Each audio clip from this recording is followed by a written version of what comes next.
ခါခါချီကသူ့ရဲ့ဆူဆာနိုရှူရီခန်နဲ့ကိုခါမွေစွမ်းပေါင်းထည့်လိုက်ပြီးခါမွေရှူရီခန်လို့ခေါ်တဲ့ຢာနဲ့ခါကူယာရဲ့ဆယ်မီကိုတိုက်ခိုက်လိုက်ပါတယ်။အိုပီတိုစီကမျက်လုံးတွေပြင်ချာကိုရာကိုပါရလိုက်တာကြောင့်ခါခါချီကဆူဆာနိုထုံးနိုင်သွားတာဖြစ်ပေမဲ့ခါကူယာရဲ့အဖြူရောင်ဆယ်မီပုံစံကနေထရူစီကာအော့အကြီးစားကြီးတစ်ခုအဖြစ်ပြောင်းလဲသွားတာကိုမြင်လိုက်ရပါတယ်။ဒီနေရာကခါကူယာရဲ့ပိုင်နှံ့နေမီဖြစ်တဲ့အတွက်ဆူကီယိုမီထဲမှာပိတ်မိနေတဲ့သူတွေရဲ့ချာကိုရာကိုဆုပ်ယူလို့ရတာဖြစ်ပြီးကြီးမားတဲ့ဂက်ခဲမိုးရာအော့ကြီးထဲမှာမီးရိပ်လေးမြေလျှက်စီးအမောင်အလင်းတဘာဝဆွမ်းအားတွေအကုန်လုံးပါဝင်နေတာဖြစ်ပါတယ်။အဲ့ဒါကြီးကဆက်ပြီးကြီးလာအောင်မယ်ဆိုရင်တိုင်မက်တော့မှာဖြစ်လို့ခါကူယာကိုချိန်ပိတ်နိုင်မှုကလိုအပ်လာတဲ့အတွက် original T7 အနေနဲ့ဒီမီရှင်ကိုအောင်မြင်အောင်လုပ်ပြီးကဘာကြီးကိုကယ်တင်ရတော့မှာဖြစ်ပါတယ်။သူတို့နှစ်ယောက်တည်းကတယောက်သာသိရင်ခါကူယာကိုချိန်ပိတ်လို့ရမှာမဟုတ်တဲ့အတွက်သူ့ကိုအရင်ဆုံးအာယုံနာအောင်လုပ်ရမယ်လို့ဆာစကေကပြောရင်အနားကိုကတ်သွားကြပါတယ်။ခါကူယာကတော့နောက်မှရှိနေတဲ့ခါကာချီတို့စီကိုအရင်ဆုံးတက်ခိုက်လိုက်ပြီးမြရင်မက်ကိုထိသွားတဲ့ခါကာချီကအိုပီတိုရဲ့ညာဘက်မျက်လုံးနဲ့ဖောက်ထွက်ခြင်းကိုတုံးလိုက်တာဖြစ်ပြီးခါကူယာကိုပါခါမူကြီးမိုးကြိုးသားနဲ့ပိုင်းလိုက်ပါတယ်။အဲဒါကြောင့်ညာဘက်လက်လှုပ်လို့မရတဲ့ခါကူယာကဘယ်ဘက်မှရှိနေတဲ့နာရူတိုကိုပဲတက်ခိုက်လိုက်ပြီးမြနာရူတိုအစ်စ်ကလူအုပ်တွေကြားထဲမှာရှိနေအောင်ဆာစကေအသွင်ပြောင်းထားတာဖြစ်နေပါတယ်။ဆက်စုကလည်းသူ့အမေစာညာဘက်ကနေပေါ်တယ်နဲ့တိုက်မှုလုပ်ပြီးမြ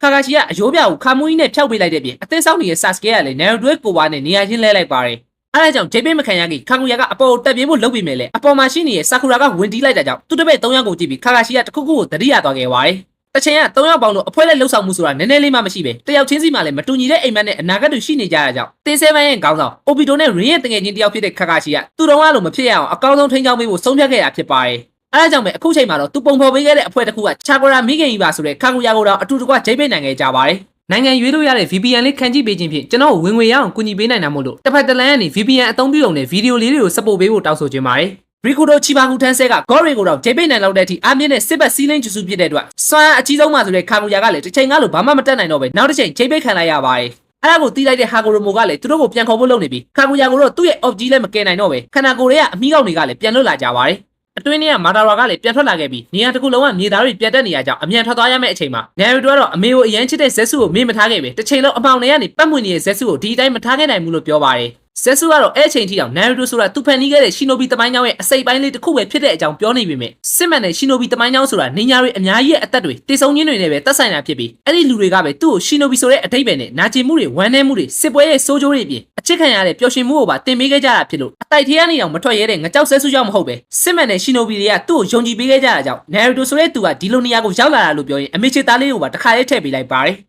်ဂျိပိတ်တာအောင်မြင်သွားပြီးစစ်ပွဲကြီးလည်းပြီးဆုံးသွားပြီမဲ့ဒီနေရာကနေဘလို့ပြန်ထွက်ရမလဲမသိပဲတိုင်ပတ်နေကြတာကြောင့်ညံယူတို့ကလှုပ်ရှားရှိတာကိုရအောင်လုပ်နိုင်ပြီမဲ့ပိန်းတဲ့နေရာမှာတော့နှစ်ယောက်မရှိတာကိုစွန်းကလည်းခူရာမနဲ့ပြောနေခဲ့ပါတ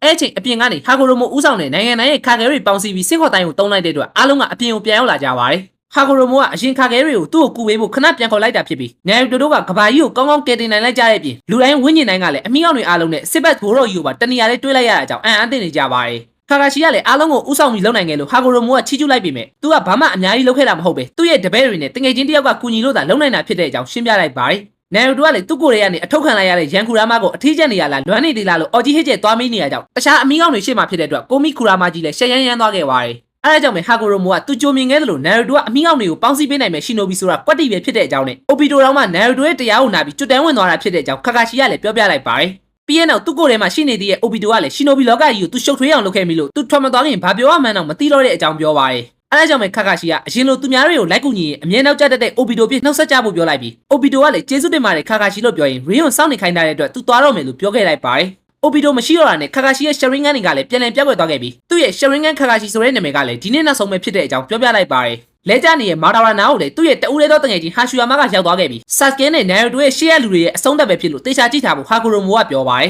။သူတို့နှစ်ယောက်လုံးလိုချင်တာကိုမရခဲ့ကြပေမဲ့ဟာရှူယာမာကတော့သူတို့တွေအသက်ရှင်တဲ့အချိန်မှာအကောင်းဆုံးလုပ်ခဲ့ကြတာပဲဖြစ်လို့မျိုးဆက်သစ်တွေလက်ထဲထားခဲ့လိုက်ဖို့ပြောတဲ့အတွက်အမြဲတမ်းအဲ့လိုအကောင်းမြင်တတ်တဲ့ဟာရှူယာမာရဲ့စကားကပဲမှန်ကောင်းမှန်နေနိုင်တဲ့အကြောင်းမာဒါရာကပြောပါတယ်ဟာရှူယာမာကတော့သူတို့နှစ်ယောက်လုံးကလောဘကြီးခဲ့ကြတာဖြစ်ပြီးသူတို့ရဲ့အိမ်မက်တွေကိုတယောက်တည်းရအောင်လုပ်ဖို့မလိုပဲသူတို့ရဲ့မျိုးဆက်သစ်တွေကိုယုံကြည်ဖို့နဲ့ပြိုးထောင်ပေးနိုင်ဖို့ကပဲအရေးကြီးတဲ့အကြောင်းရှင်းပြလိုက်ပါတယ်မာဒါရာကလေးဘွားကပြောခဲ့တယ်လို့ရှီနိုဘီတွေဘယ်ဘက်ကမှတေးစီရမလို့ဖို့ဆိုရင်လူတိုင်းကသူတို့ရင်ထဲမှာရှိနေတာတွေအားလုံးကိုထုတ်ပြပြီးအချင်းချင်းနားလည်မှုရှိရမှာဖြစ်ပေမဲ့ထွက်သွားရတော့မဲ့သူတို့ကလည်းစစ်ပွဲကြားကတငယ်ချင်းတွေဖြစ်တစ်ခွက်လောက်တောက်လို့ရပါသေးရဲ့လို့ဟာရှူယာမာကနှိမ့်သိမ့်ပေးလိုက်တာကြောင့်ဥချီယာမာဒါရာကလည်းသူ့ရဲ့အမှားတွေနောင်နာတွေနဲ့နောက်တစ်ချိန်တေဆုံးသွားခဲ့ပါတယ်ပြီးရင်တော့ဟာကိုရိုမိုကခါကဲရီရဲ့အက်ဒိုတန်ဆဲကိုပြန်ထုတ်ပေးတော့မှဖြစ်တဲ့အတွက်နာရီတိုကသူ့အဖေကိုသွားနှုတ်ဆက်ခဲ့ပြီးမီနာတိုကလည်းသူ့သားနာရီတိုရဲ့မွေးနေ့ကိုဂုဏ်ပြုပါရဲ့လို့ပြောခဲ့ပါတယ်သူတို့ကဒီနေရာမှာတဘာဝကိုစန့်ကျင်ပြီးအမြဲတမ်းနေလို့မရတဲ့အတွက်နောက်ဆုံးနှုတ်ဆက်ရမယ့်အချိန်ကိုရောက်လာခဲ့ပြီဖြစ်ပါတယ်ညံယူတို့ကလည်းဝမ်းနေလာပြီမဲ့သူ့အစားကိုပုံမှန်စားတဲ့အကြောင်းနေတိုင်းနဲ့ရေချိုးတဲ့အကြောင်းနဲ့တငယ်ချင်းတွေလည်းအများကြီးရခဲ့တဲ့အကြောင်းတွေသူ့အမေကိုပြောပေးဖို့မှာနေခဲ့ပါတယ် ကျောင်းမှာလည်းစာမတော်ပေမဲ့အားလုံးထက်ယုံကြည်မှုရအောင်စူးစမ်းခဲ့ပြီးဆရာတွေရဲ့ပြောစကားကိုလည်းတေချာနားထောင်နေပြီးရှင်နိုဘီရဲ့ရှောင်ရှားရမယ့်၃ရက်ကိုလည်းတစ်ချက်မှမလွတ်တဲ့နှာဘူးဆရာကြီးစီကနေတင်ယူခဲ့တဲ့အကြောင်းပြောပြနေမိခဲ့ပါတယ်။သူကအခုမှအသက်ဆက်ကုန်ပြည့်တာဖြစ်လို့အရင်နဲ့မိန်းကလေးတွေအကြောင်းကိုတော့တေချာမသိသေးတဲ့အတွက်အမေမှာခဲ့တဲ့မြောက်အကုန်လုံးမလုံနိုင်သေးပေမဲ့သူအကောင်းဆုံးစူးစမ်းနေတဲ့အကြောင်းအဖေထက်ပိုတော်တဲ့ဟိုကာကဲဖြစ်လာမှာဆိုတဲ့အကြောင်းတွေကိုနိုင်ရိုတိုကကလေးတယောက်လိုငိုယိုပြီးအော်ဟစ်နေခဲ့ပါတယ်။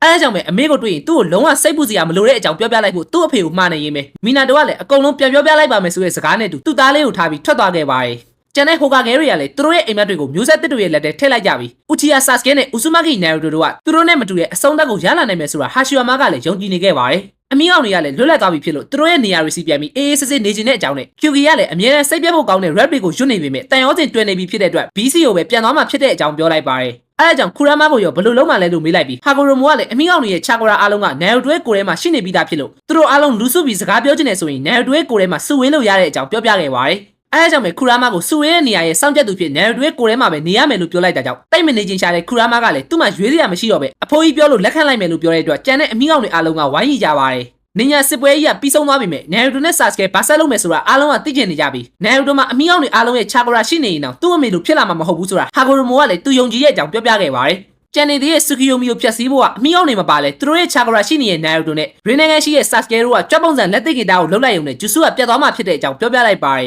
်အဲဒါကြောင့်ပဲဆာစကဲဘာဆက်လုပ်မလဲဆိုတာမေးလိုက်တဲ့အချိန်မှာတော့သူကအရင်ဆုံးဆူကီယိုမီရဲ့မှရှိနေတဲ့ခါခဲ9ယောက်ကိုတတ်မယ်လို့ပြောတဲ့အတွက်အကုန်လုံးကလည်းအံ့ဩသွားကြပါတယ်အဲ့ဒါပြီးရင်အမီအောင်တွေအားလုံးကိုလည်းသူ့ရဲ့ထိချုံမှုအောက်မှာထားပြီးအဆုံးသတ်မယ်လို့ပြောတာကြောင့်ခူရာမာကလက်မခံပြီးမဲ့သူတို့အကုန်လုံးကဆာစကဲရဲ့ရင်းနိုင်ငံအကြီးတစ်ချက်နဲ့ဂန်ဂျူဆူအောက်ရောက်သွားကြပါတယ်အဲဒါကြောင့်ပဲဟာဂိုရိုမိုကလည်းသူထင်တဲ့အတိုင်းဖြစ်လာပြီးမို့လို့နိုင်ရိုတိုကိုပဲလွှဲပေးထားလိုက်ပြီးသူကလည်းမကြခင်ပြောက်ွယ်တော့မှဖြစ်တဲ့အကြောင်းပြောပါတယ်နိုင်ရိုတိုကတော့သူတို့ကအာရှူရာနဲ့အင်ဒိုရာမဟုတ်တဲ့အတွက်အဲ့လိုလုံးဝအဆုံးမသက်စေရဘူးလို့ပြောလိုက်ပြီးဆာစကဲကလည်းသူ့အနေနဲ့အရင်ကလက်စားချစ်ချင်ခဲ့တာမှန်ပေမဲ့အခုကတော့အကုန်လုံးကိုဖျက်ဆီးပြီးရှင်နိုဘီလောကကြီးကိုအစ်စ်ကပြန်စားမှဖြစ်တဲ့အကြောင်းပြောပါတယ်ဟာဂိုရိုမိုကဆာစကဲပြောတဲ့ဟိုကာကဲဆိုတာဘာလို့ဆိုလို့လဲအစတည်းကမေးခဲ့တာဖြစ်ပြီးအဲ့အချိန်ဆာစကဲကလည်းချီပါကူတန်းဆဲနဲ့အမီအောင်တွေအားလုံးကိုချုပ်ထားလိုက်ပါတယ်နိုင်ရိုတိုကတော့သူအားလုံးကိုရအောင်ပြန်ထုတ်ပေးမှမလို့ခဏလောက်တောက်ခံတာဖို့ပြောလိုက်ပြီးဟာဂိုရိုမိုအနေနဲ့စွမ်းအားတွေကိုတယောက်တည်းပေးခဲ့တဲ့အချိန်တုန်းကအမှားလုပ်ခဲ့မိရကြောင်းအညီအမျှခွဲပေးခဲ့ပေမဲ့လည်းအခြေအနေကအတူတူပဲဖြစ်လာတဲ့အကြောင်းစဉ်းစားနေမိခဲ့ပါတယ်နိုင်ရိုတိုကအမီအောင်တွေအားလုံးကအခုမှလွတ်လပ်သွားတာဖြစ်လို့လှုပ်ပေးလိုက်ဖို့ပြောပေမဲ့နိုင်ရိုတိုကိုယ်တိုင်ကလက်ရှိအချိန်မှာအမီအောင်တွေအားလုံးရဲ့ဂျင်ဂျူရီကီဖြစ်နေရကြောင်းအဲ့ဒီစွမ်းအားတွေကိုလည်းသူကထုတ်ယူရမှာဖြစ်လို့တနည်းအားဖြင့်သူကနိုင်ရိုတိုကိုတတ်တော့မှလို့ဆာစကဲကပြောလိုက်ပါတ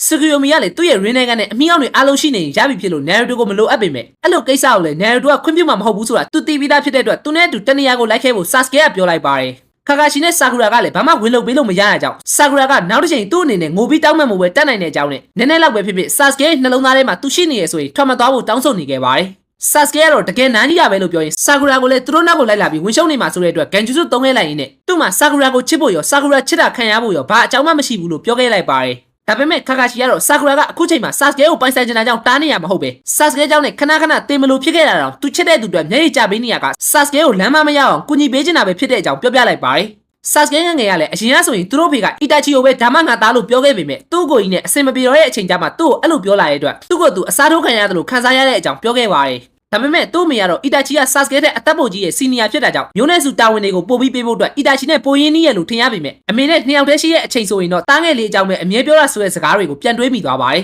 ်ဒါပေမဲ့အတိတ်ကနှောင်ညိုးတွေဆိုတာအရေးမပါဘူးလို့ပြောရင်ထွက်သွားခဲ့ရကြောင်းနိုင်ရိုတိုကလည်းသူအရင်တော့ဆာစကဲကိုတေချာပေါက်ပြန်ခေါ်ခဲ့မယ်လို့ဆာကူရာကိုဂတိပေးထားတဲ့အတွက်သူ့ရဲ့နင်းညာလန်းစိန်တိုင်းပြောပြီးသားစကားကိုတီအောင်လုပ်ဖို့နောက်ကနေလိုက်သွားခဲ့ပါတယ်ဟာဂိုရိုမိုကလည်းသူ့မှာအရင်ကတားနှစ်ယောက်ရှိပြီးတားငယ်စီကိုပဲအရာရာပုံအပ်မိလိုက်တဲ့သူ့ရဲ့အမားကြောင့်တားကြီးအင်ဒိုရာကအကုန်လုံးကိုချစ်တတ်တဲ့သူအဖြစ်ကနေအမုန်းတရားကြီးမားတဲ့သူဖြစ်ပြောင်းလဲသွားခဲ့တာဖြစ်တဲ့အကြောင်းပြောပြပါတယ်မာဒါရာကလည်းအတူတူပဲဖြစ်ပေမဲ့လက်ရှိဆာစကဲတို့ကိုတော့အတိတ်ကအမှားတိုင်းမလုံးမိအောင်စွမ်းအားအတူတူပေးထားတဲ့အတွက်အမုန်းတရားနဲ့ပြည့်နေတဲ့ခူရာမာကိုတော့ပြောင်းလဲပေးနိုင်ခဲ့တဲ့ဥဆူမာကီနိုင်ရိုတိုကဆာစကဲရဲ့အမုန်းကိုချစ်ချင်းတရားဖြစ်ဖန်တီးနိုင်မယ်ဆိုတာသူယုံကြည်ထားတဲ့အကြောင်းရှင်းပြလိုက်ပါတယ်တပတ်ကဆာစကဲနဲ့နိုင်ရိုတိုကလည်း Final Valley ကိုရောက်နေကြပြီဖြစ်ပြီးနိုင်ရိုတိုကအတိတ်ကိုပြန်သတိမရဘူးလားလို့မေးလိုက်တဲ့အတွက်အဲတော့လိုပဲဒီနေရာမှာနိုင်ရိုတိုကသူ့ကိုရှောင်းအောင်ပါပဲလို့ဆာစကဲကပြောလိုက်ပါတယ်ဒါကတော့အပိုင်း140ခုဖြစ်ပြီးအပိုင်း148ကိုနောက်နေ့မှတင်ပေးတော့မှာမို့လို့ like share comment နဲ့ YouTube မှာလည်း subscribe လေးလုပ်ပြီးအားပေးခဲ့ကြဖို့တောင်းဆိုချင်ပါတယ်